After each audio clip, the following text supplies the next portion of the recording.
This wasn't just a speech, it was an attack on the world order itself. The United Nations General Assembly, a room meant to embody diplomacy, compromise, and the fragile hope of global unity, became something entirely different on that day. The hall, with its towering green marble podium and the sea of flags hanging above, carried the weight of history. This was where nations argued, reconciled, and sometimes found common ground. But as Donald Trump stepped up to the microphone, the atmosphere shifted. The room tightened. Cameras clicked in rapid bursts, as though the lenses themselves knew what was coming would be replayed endlessly across every screen in the world. Trump didn't begin with courtesy. He didn't nod to allies, nor did he offer the usual ritual of unity. Instead, his voice came sharp, cutting, aimed like a blade. In the space of minutes, he tore into the very institution hosting him, mocking the UN as bloated, dismissing NATO as obsolete, and, in a moment that froze the chamber, launching a personal attack on London's mayor, Sadiq Khan. The words landed like cannon fire. Diplomats whispered in disbelief. Some covered their mouths. Others scribbled furiously on notepads, already preparing frantic communiques to capitals across the globe. This was not mere politics, it was spectacle, confrontation, humiliation broadcast live. And yet, it wasn't just what Trump said, but how he said it. With the trademark smirk, the shrug of shoulders, the cadence designed not for the chamber but for the cameras back home. He wasn't speaking to the diplomats seated in front of him, he was speaking over them, past them, to a different audience entirely. For the world leaders present, the moment was shattering. Was this the end of diplomatic respect? Was the era of international cooperation dissolving before their eyes? For millions watching at home, the speech became something else, a mirror reflecting back the divides of our time. Gasps filled the hall. Silence followed. And then, a ripple, the unmistakable sense that history had shifted, that the air had been sucked out of the room. But to understand why this moment rattled the entire globe, we need to rewind and see what led us here. To understand why that speech sent shockwaves through the world, we have to step back and look at the fragile landscape it crashed into. The year is 2025, and the global order is fraying at the seams. Alliances that once seemed unshakable now wobble under the strain of rising nationalism, economic crises, and political strongmen who thrive on division. NATO, the alliance forged in the ashes of World War II, has become a lightning rod. Once the shield of democracy, it now faces questions about its relevance, its funding, and its ability to stand united in an era when unity itself feels endangered. Every member state is watching, calculating, wondering if America will still hold the line. Or if Trump's words signal a retreat that could unravel 70 years of collective security. The United Nations fares no better. Critics call it toothless, a debating club more concerned with speeches than solutions. And yet, for all its flaws, it remains the only place where the entire world can sit under one roof and attempt to hash out peace instead of war. To attack the UN on its own stage isn't just political theater, it's a declaration that cooperation itself is expendable. And then there is London. A city that has weathered blitzes, terror attacks, and deep cultural shifts, London has become one of the world's loudest testaments to diversity. Its mayor, Sadiq Khan, embodies that identity, the son of Pakistani immigrants, a Muslim who rose from council housing to lead one of the world's great capitals. To many, he represents resilience and the idea that multiculturalism is not a weakness but a strength. So when Trump turned his fire on Khan, it wasn't just about one man. It was about what he symbolized, a direct assault on the idea that immigrants, minorities, and diversity belong at the highest levels of power. For Trump's critics, this wasn't policy debate, it was identity warfare. And yet, for his supporters, the attack fit a familiar script. Trump wasn't there to soothe, to unite, or to speak the language of diplomacy. He was there to disrupt. To them, every jab at NATO or the UN wasn't weakness but strength. Every insult wasn't recklessness but truth-telling. They saw a man unafraid to tear down what they viewed as failed institutions. That's why this moment mattered so much. It wasn't just a clash of personalities, it was democracy itself staring into the mirror.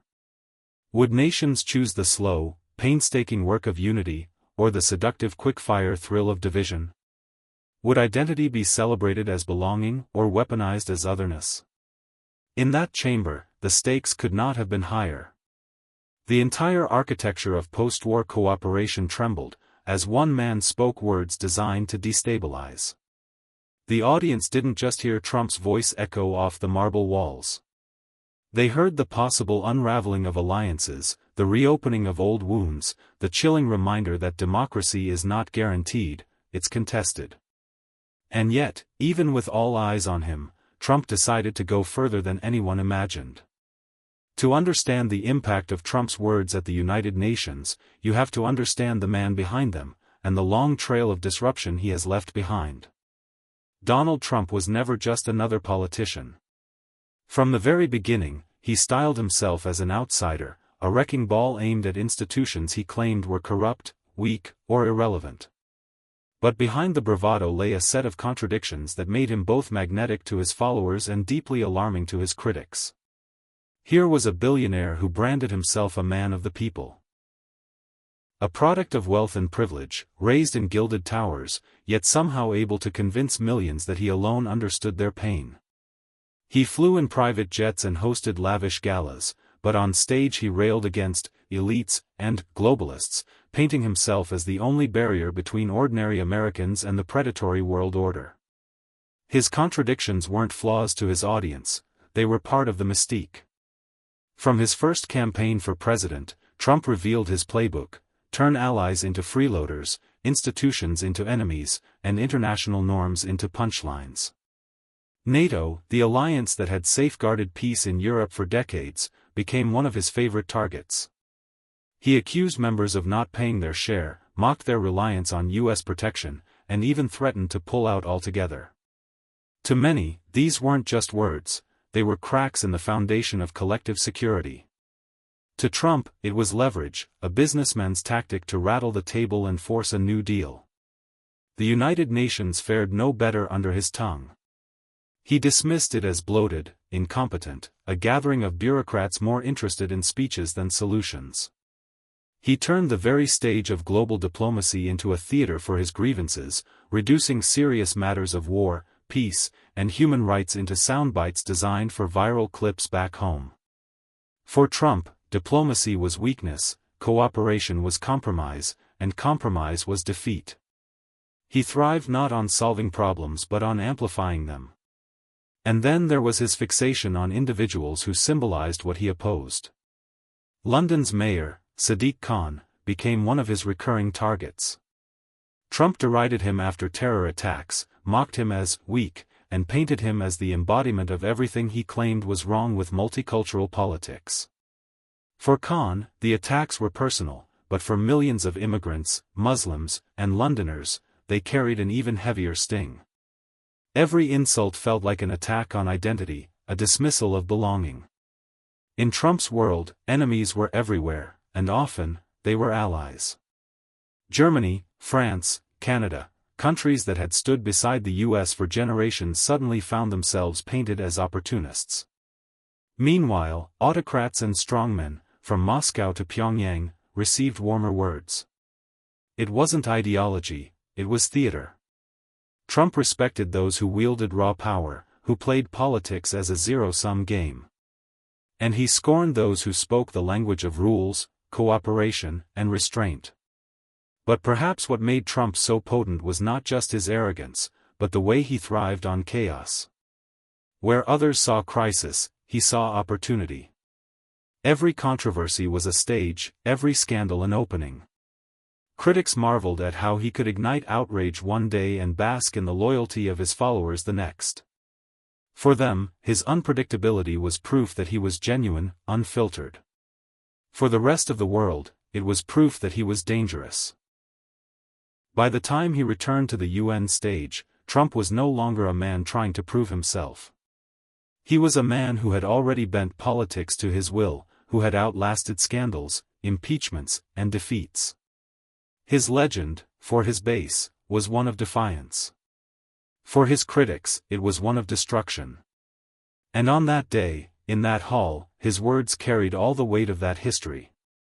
The villain was not new. He was the same figure who had mocked alliances, undermined institutions, and belittled leaders again and again. The same man who saw diplomacy not as an art, but as an obstacle. His return to the UN was not a surprise. The only surprise was how far he would go, and who he would drag into the fire. But if Trump was the storm, who was standing on the other side, holding the line? If Trump embodied disruption, arrogance, and confrontation, then those standing in his rhetorical crosshairs embodied something very different. They were not perfect, but they represented the fragile scaffolding holding the modern world together, the United Nations, the North Atlantic Treaty Organization, NATO, and the very human face of multicultural democracy, Sadiq Khan.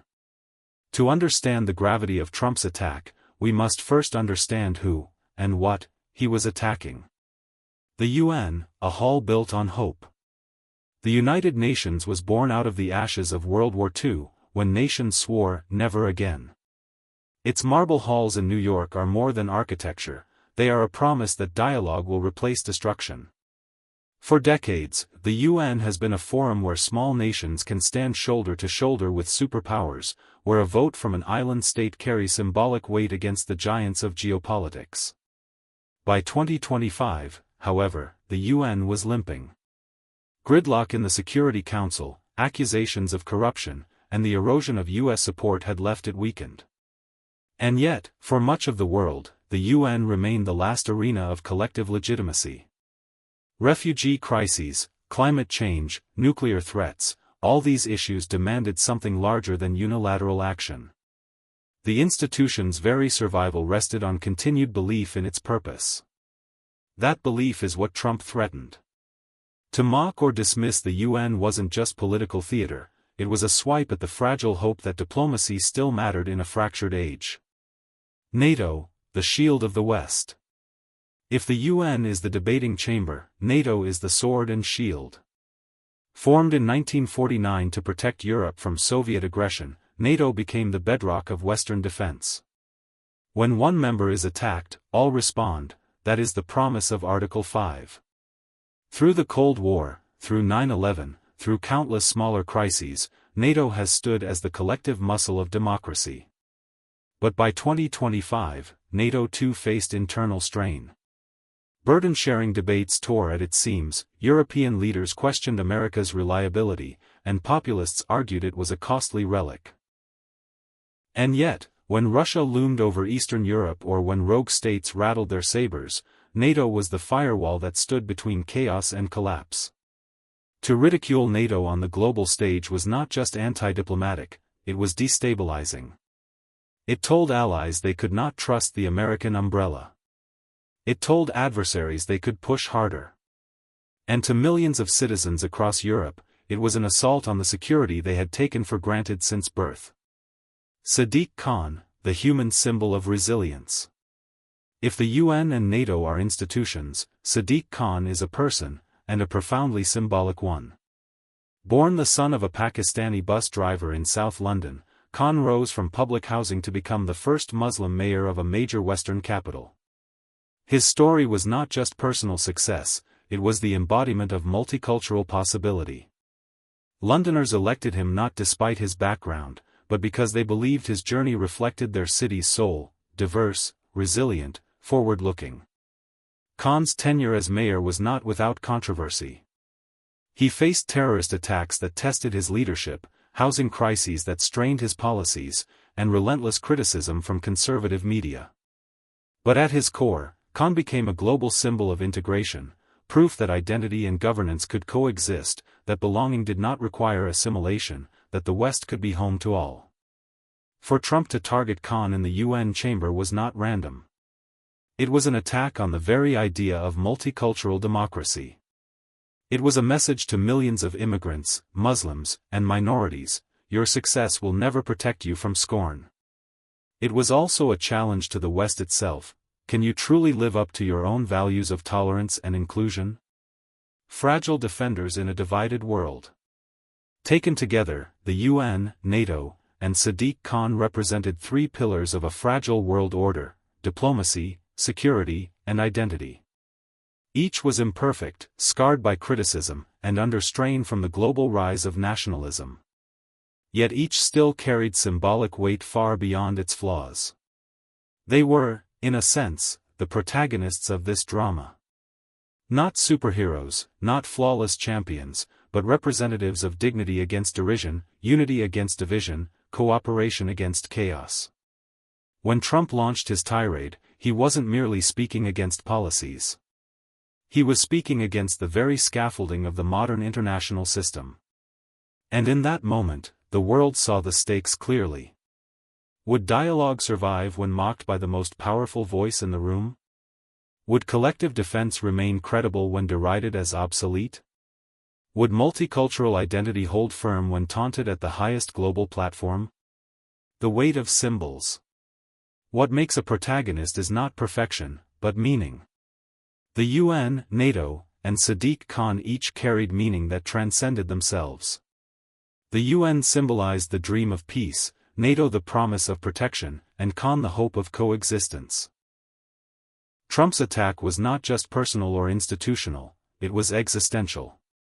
He was striking at the stories humanity tells itself to survive.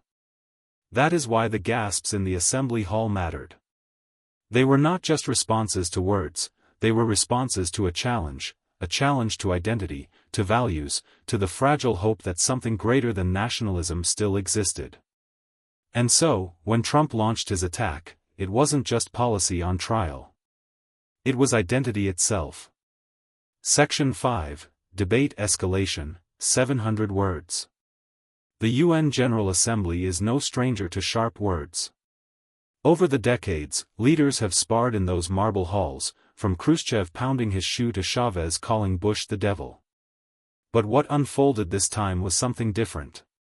This wasn't rhetoric. This was theater designed to wound.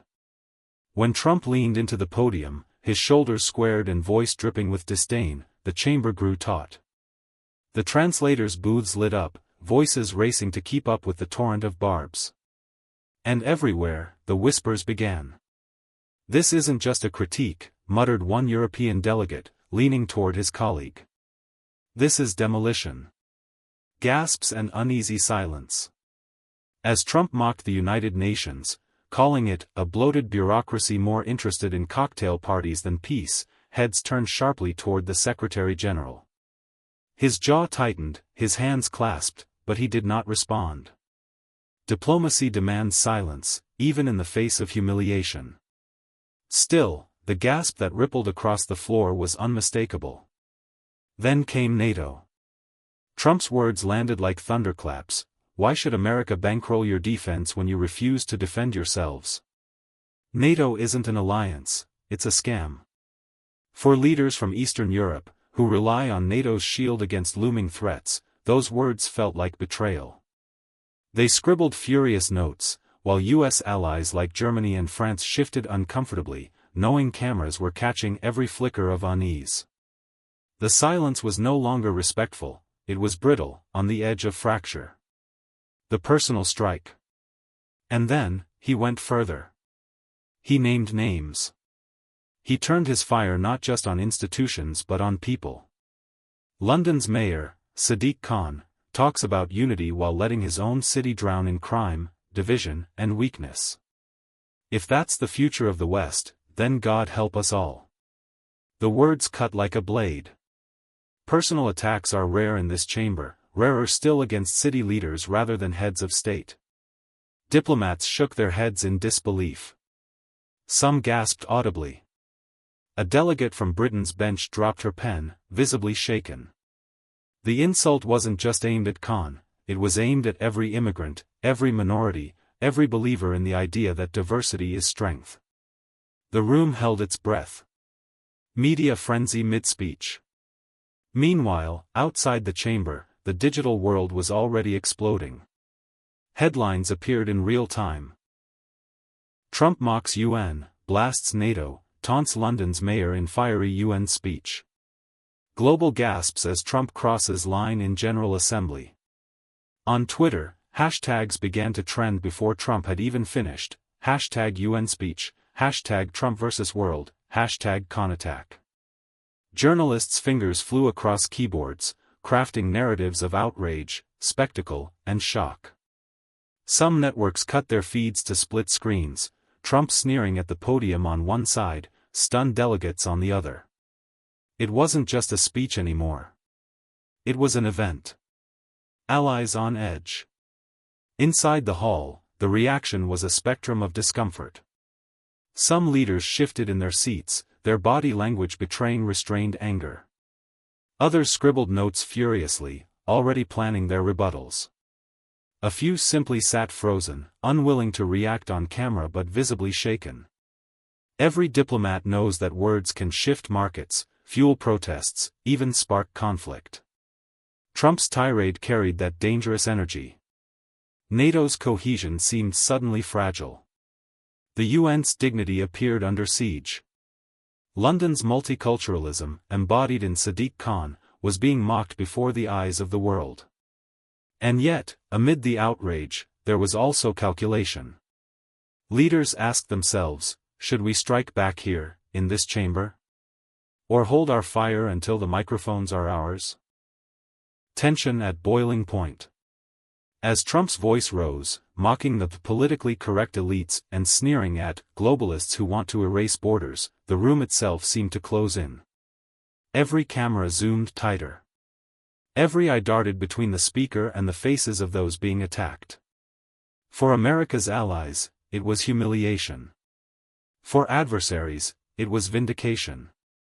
For undecided nations, it was a spectacle that raised one chilling question: if America would so openly belittle its friends, what would it do to its rivals? By the time Trump paused for breath, the air felt electric. Not a respectful electricity, the kind that precedes a storm.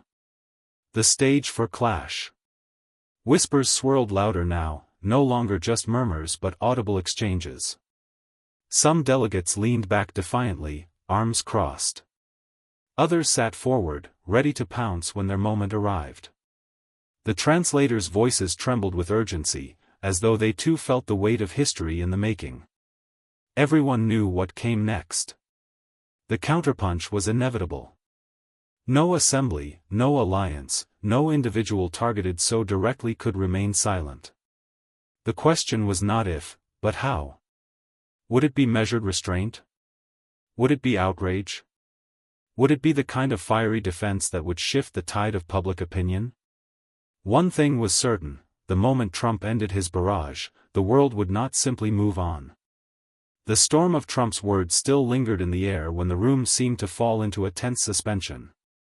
For a moment, it was as though the world had stopped breathing. Delegates shifted in their chairs, waiting. The cameras panned the hall, searching for a face, any face, to capture the first flicker of a response. Trump leaned back slightly from the podium, his jaw tight, his eyes scanning the chamber with a smirk of self-satisfaction. He had delivered his blows, landed them clean, and now waited for the chaos to unfold. He thrived in that chaos. But what happened next was not chaos. It was composure. The calm before the answer. The Secretary General rose slowly, deliberately. His movements carried no fury, no haste, only a weight that made the room lean in. The translators' microphones flicked on again, voices preparing to carry his words into every ear. He began not with rebuttal, but with silence. For several seconds, he stood, hands resting gently on the podium, gazing across the assembly. The silence was deafening, louder than any insult. Trump's smirk faltered ever so slightly as the moment stretched longer than expected. And then the Secretary General spoke. His voice was measured, steady, almost soft, yet it carried with the authority of someone who had lived through decades of conflict and compromise. "Mr. President," he said, pausing just long enough for the words to weigh on every corner of the chamber. "The United Nations was not created to be perfect. It was created because the world without it was worse." The words landed gently, but their impact was seismic. Dignity over venom. He did not return insult with insult. He did not mock Trump's language, nor mirror his sneers. Instead, he painted a vision, a reminder of why the assembly even existed. When the world was torn apart by war, he continued, we built this institution not as a monument to success, but as a shield against failure. We gather here not because it is easy, but because without it, the strong will dominate the weak, and humanity will return to the abyss. Gasps softened into murmurs of approval. Heads nodded. Pens scribbled furiously. Trump shifted in his seat. His expression was no longer that of a triumphant pugilist but of someone sensing that the energy in the room had turned. NATO speaks. Then came the voice from NATO. The Secretary-General of the Alliance rose, a man whose role was often technical, behind the curtain of military planning. But in this moment, he stepped forward as a defender not of an institution, but of the values it represented. NATO, he began, is not a scam. It is not a burden. It is a promise. He let the word hang in the air. Promise. The camera zoomed in, catching the steely calm in his eyes. A promise made by free nations that when darkness rises, we will stand together. A promise that when one is attacked, all will respond. A promise that has kept the peace in Europe for 75 years. The room erupted in applause, sharp and defiant. Trump leaned forward, his smirk now gone, his lips pressed tight. The personal rebuttal. And then, the moment everyone had been waiting for. From the UK delegation's bench, Sadiq Khan rose. He was not supposed to speak. He was not a head of state, not a permanent fixture of this assembly. But when Trump had dragged his name into the fire, the chamber had quietly acknowledged, he had earned his right to answer. The cameras turned instantly, every lens finding him, every microphone leaning in. The hall fell silent again. Khan stepped to the smaller podium reserved for invited remarks. His voice was calm, almost disarmingly so. Mr. President, he began, eyes fixed steadily on Trump, you speak of my city as though its diversity is its weakness. I tell you now, it is our strength. A low murmur swept the chamber. He continued. My grandparents came to London with nothing. They worked hard, endured insults, and built a life in a city that promised opportunity. Today, their grandson stands here, not as a weakness of the West, but as its proof. Proof that freedom works. Proof that diversity builds, it does not break. Applause thundered. Some delegates stood. The cameras caught Trump's face, a flicker of irritation, a shift in his jaw, the first real sign that the blows were being felt. Cinematic pause. Khan let the applause crest, then raised a hand for silence. His next words were slower, deliberate, carrying the cadence of a final strike. You call diversity division. You call cooperation weakness. But history tells us otherwise. The nations that build walls of fear crumble. The nations that build bridges endure. And so, Mr. President, I say to you, London will endure. NATO will endure. The United Nations will endure. Because the human spirit is stronger than any insult shouted from any podium. The hall erupted. Delegates rose in waves. The applause became a standing ovation, echoing off the marble walls. The cameras panned, diplomats clapping, aides cheering, translators smiling in their booths. And in the middle of it all, Trump sat. Silent. Symbolic defeat. This was no fiery brawl. No trading of barbs. It was worse for him. His insults had been met not with venom but with poise. Not with chaos but with conviction. And in that contrast, sneer against dignity, arrogance against composure, the symbolic defeat was undeniable. The villain had been outplayed not by louder words, but by quieter strength. The smirk was gone. The camera caught him shifting in his seat, glancing briefly at his notes, as if considering whether to return to the podium. But he didn't. The hall was no longer his stage. A room transformed. The tension that had hung like a storm cloud minutes earlier had broken. The room was alive now, buzzing not with fear but with affirmation. The UN, NATO, and the spirit of multicultural resilience had not only survived the attack, they had turned it into a moment of triumph. Journalists raced to capture the line that would define the day. Some chose, "London will endure." Others picked, "The nations that build walls crumble." But the essence was clear, dignity had won. And as the applause finally began to subside, one truth crystallized in every mind present: this was the turning point. But the ripple effects of this clash didn't end in that room. They exploded across the globe. The moment the speeches ended, the hall still humming with energy, the reaction machine of the modern world roared to life. Within minutes, the clash had spilled far beyond the marble walls of the UN chamber. It was no longer just an exchange between leaders, it had become a global spectacle. On Twitter, hashtags surged like wildfire. Hashtag dignity over division climbed into the top trends within the hour, a rallying cry for those who saw in Khan's words and NATO's calm rebuttal a victory for reason. Hashtag stand with NATO followed close behind, embraced not only by diplomats and analysts, but by everyday citizens who felt reassured that collective defense was not, as Trump claimed, a scam, but a promise worth fighting for. And then, there was the emotional heartbeat, hashtag London Strong, flooding timelines with images of the city's skyline, portraits of everyday Londoners, and clips of Khan's steady voice declaring diversity a strength. TikTok took the moment and dramatized it into 1,000 variations.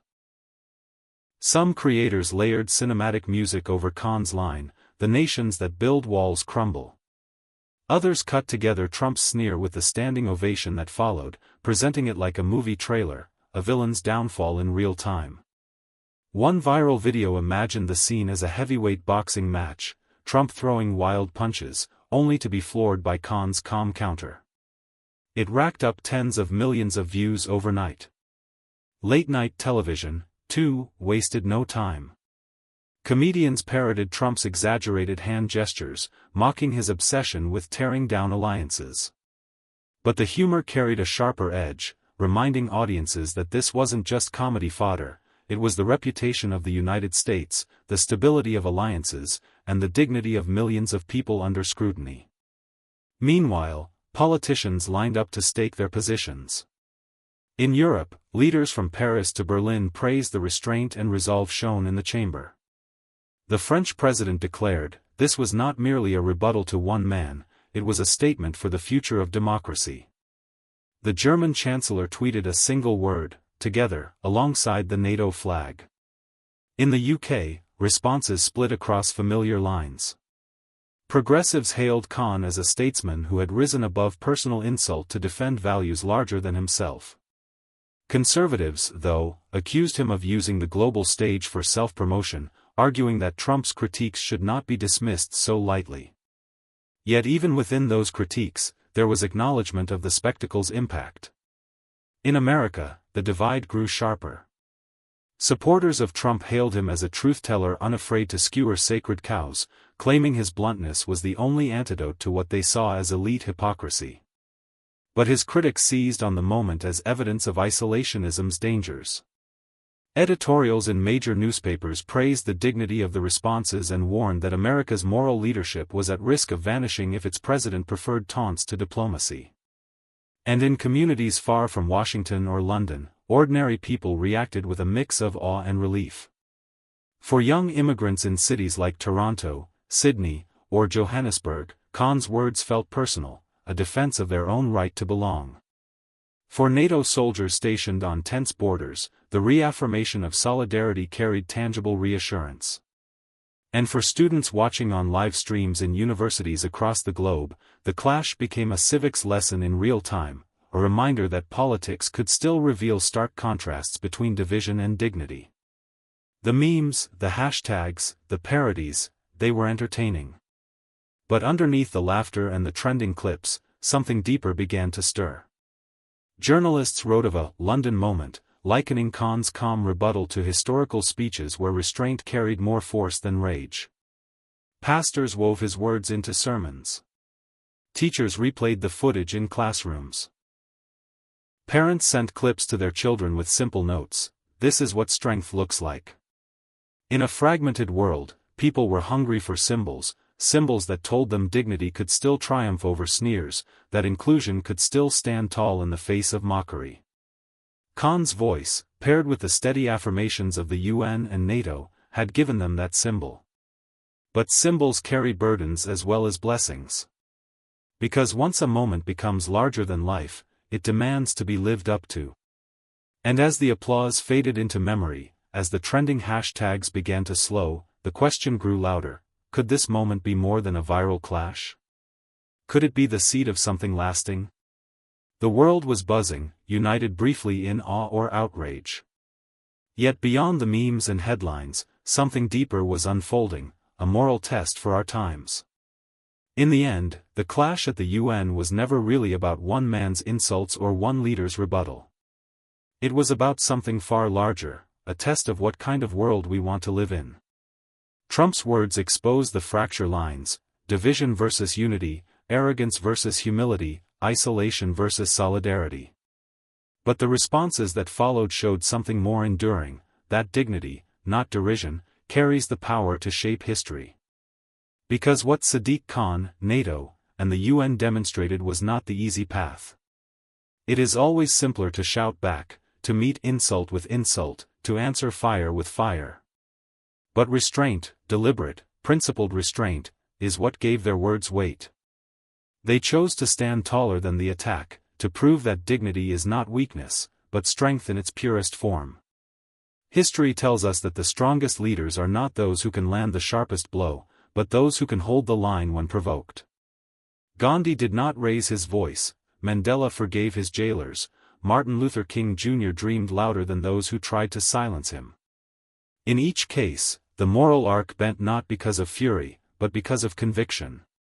And in that chamber, on that day, Khan and his allies tapped into the same current of human resilience. The symbolism could not be clearer. Trump mocked alliances, but the alliance stood.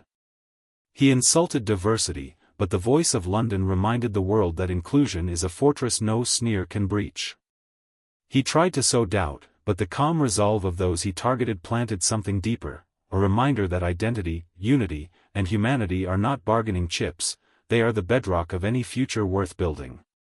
For millions watching, it was not just a political spectacle. It was validation. Immigrants who had been told they didn't belong saw their story defended on the world stage. Citizens fearful of creeping nationalism saw proof that solidarity could still speak louder. And young people, disillusioned with politics as usual, saw a glimpse of leadership rooted not in soundbites but in principle. And this is the lesson that lingers. Words can wound, yes. But they can also heal. Bluster may dominate headlines for a moment, but it is dignity that survives the test of time. The microphone may amplify noise, but conviction echoes longer than any insult. Still, this isn't where the story ends. The clash was powerful, but it was only a moment. A spark, not yet a flame. What happens next depends on whether we, as a global community, take the message beyond applause. Will we embody the lesson that dignity outshines division? Will we remember that unity is stronger than mockery? Will we carry the weight of this moment into our daily choices, our politics, our conversations, our lives? Because that is the challenge history always sets before us, to transform moments into movements, to ensure that symbolic victories are not just memories, but the seeds of change. Trump's speech may have rattled the chamber, but it could not erase the truth spoken in reply. And that truth is simple: in the long run, dignity defeats derision. Resilience outlasts rage. And unity, no matter how mocked, will always be stronger than division.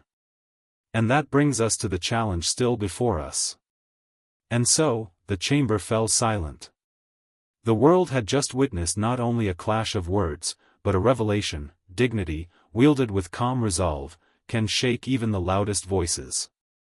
Trump may have delivered the taunts, but history will remember the poised rebuttals. Not because they were the sharpest insults, but because they were the truest answers. This story is not just about politics. It's about us. It's about the kind of humanity we choose to champion when provoked, the kind of courage we summon when mocked, and the kind of leadership we demand in times of division. The lesson rings clear: when arrogance roars, dignity whispers louder, and the world leans in to listen. Now, here's where you come in. Stories like this don't belong trapped in chambers or headlines, they belong in conversations, in classrooms, in homes, and across every digital feed. Because the world needs reminders that strength isn't found in sneers, but in solidarity. Backhand index pointing right. If this story resonated with you, share it. Share it not as gossip, but as proof that dignity is still our greatest weapon. Backhand index pointing right. Comment your thoughts below. What does dignity mean to you in today's divided world? Backhand index pointing right. And most importantly, carry this lesson forward. The next time you face division, bigotry, or mockery, remember what we saw in that room: calm conviction is more powerful than rage. The clash at the UN may have ended, but the test it set before us continues. The question is simple: when the world tilts toward division, will you choose to be the voice of dignity? Because that is how history is written, not by the loudest voices, but by the ones that endure.